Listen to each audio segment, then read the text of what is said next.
اللہ تعالیٰ اپنی پوری صفات کا اظہار فرما رہا ہے، اور دونوں یہ مبالغے کے صیغے ہیں۔ مبالغہ کیا ہوتا ہے کہ کسی لفظ کے اندر اس کا معنی جو ہے وہ انتہائی زیادہ ڈال دیا ہے، اور رحمان کے حوالے سے اس کی وسعت کو ہے، اور رحیم کے حوالے سے اس کا تسلسل ہے، یعنی اتنی زیادہ اس کی وسعت ہے رحم کی کہ کائنات کی کوئی چیز اس کے رحم سے خالی نہیں ہے، ہر وقت کائنات اس کی رحمتیں برستی رہتی ہیں، ہر وقت اور ہر ایک بار ان لوگوں پر بھی ہو رہی ہے جو خدا کے منکر ہیں، اور ان پر بھی جو خدا کو گالیاں دیتے ہیں نعوذ باللہ، اور ان لوگوں پر بھی جو خدا کا مقابلہ کر رہے ہیں، حتیٰ کہ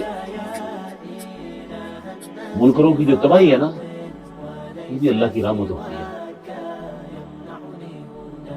حیرانگی ہو رہی ہے آپ کو، تباہی کیسے رحمت ہو سکتی ہے؟ آپ مجھے 3-4 بندے مارنا شروع کر دیں تو 2-3 تگڑے سے آ کر ان کو پھینٹی لگانا شروع کر دیں، آپ کیا محسوس کریں گے؟ یہ رہا 2 اور لائیں ہوئے، ایک منڈے میں ملا، مزہ ہی بڑا آیا، شکر ہے الحمدللہ کوئی انہوں بھی ٹکرایا۔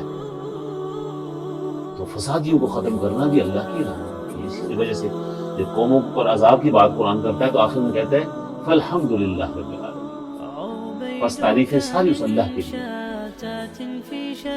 ولولا دفع اللہ الناس بعضهم ببعض لفسدت الارض ولكن اللہ ذو فضل علی العالمین، اگر اللہ بعض لوگوں کو بعض لوگوں کے ذریعے سے دور نہ کرتا تو زمین کا سارا نظام فساد کا شکار ہو جاتا، لیکن اللہ تعالیٰ بڑی رحمت کرنے والا ہے جہانوں پر، ایسے لوگوں کو ختم کرنا ضروری ہوتا ہے۔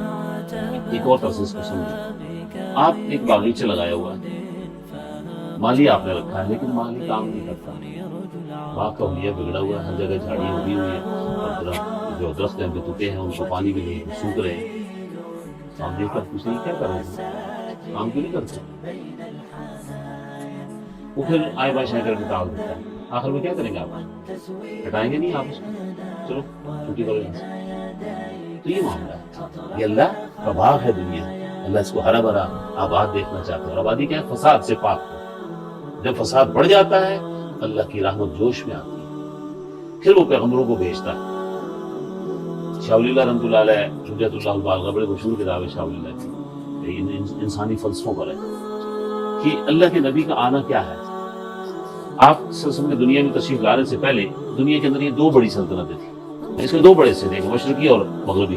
مغربی حصہ رومن امپائر کہلاتا تھا اور مشرقی بازنطینی سلطنت کہلاتی تھی، اور ایران بھی بہت بڑا تھا، یہ پرشین امپائر بہت بڑا۔ اور پرانے وقت میں آپ کو پتہ ہے یہ خاندانی جو حکومتیں ہوتی ہیں یہ حکومتوں کو تباہ بھی کرتی ہیں۔ ہمارے میں یہ چل رہا ہے، تو اس لیے آ رہی ہے یہاں پہ ایک ہی خاندان پھیلا ہوا، باپ صدر ہے، بیٹا وزیر اعظم ہے، بھتیجے جو ہیں وہ وزیر ہیں، داماد جو ہے وہ چیف جسٹس لگا ہوا ہے، ایک داماد جو آرمی چیف لگا ہوا ہے۔ لوگ کس کے آگے فریاد کریں؟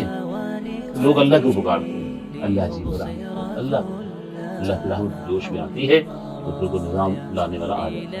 اللہ کے نام نبی صلی اللہ علیہ وسلم جب تشریف لائے، اس لیے قرآن کہتا ہے وما ارسلناک الا رحمتا للعالمین، آپ کو ہم نے بھیجا اس لیے تھا کہ اللہ جہانوں پر رحم کرنا چاہتا تھا، آپ اس کی رحمت کے نظام کو لائیں گے۔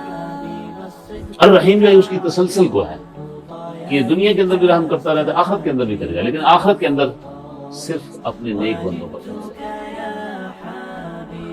ظالموں کو سزا دے کے رہے گا، وہ چھوڑے گا نہیں کسی، کیونکہ اس دنیا کی بنیاد طبعی قوانین پر ہے، فزیکل لاز پر ہے، آخرت کی بنیاد اخلاقی قوانین پر ہوگی۔ جس کے پاس اخلاقیات وہاں نہیں ہوں گے اس کو وہاں کچھ بھی نہیں ملے گا۔ اس لیے ہم بات یہ کہتے ہیں کہ پورے دین کا جو مغز ہے وہ اخلاقیات ہے۔ اگر کسی بندے کا مذہب ایسا ہے جو اخلاقیات پیدا نہیں کر رہا تو وہ بیکار ہے۔ نبی علیہ الصلوۃ والسلام نے اپنی بعثت کا جو مقصد بیان فرمایا وہ کیا تھا؟ بعثت لأتمم مکارم الاخلاق، کہ میں اس لیے مبعوث کیا گیا ہوں کہ میں اخلاق عالیہ کی تکمیل کروں، اخلاق فاضلہ کی تکمیل کروں، اور اخلاق رذیلہ کو، گھٹیا قسم کی عادات و اطوار جو اس کو لوگوں سے ختم کروں۔ تو یہ اللہ کی رحمت کا نظام ہے۔ جی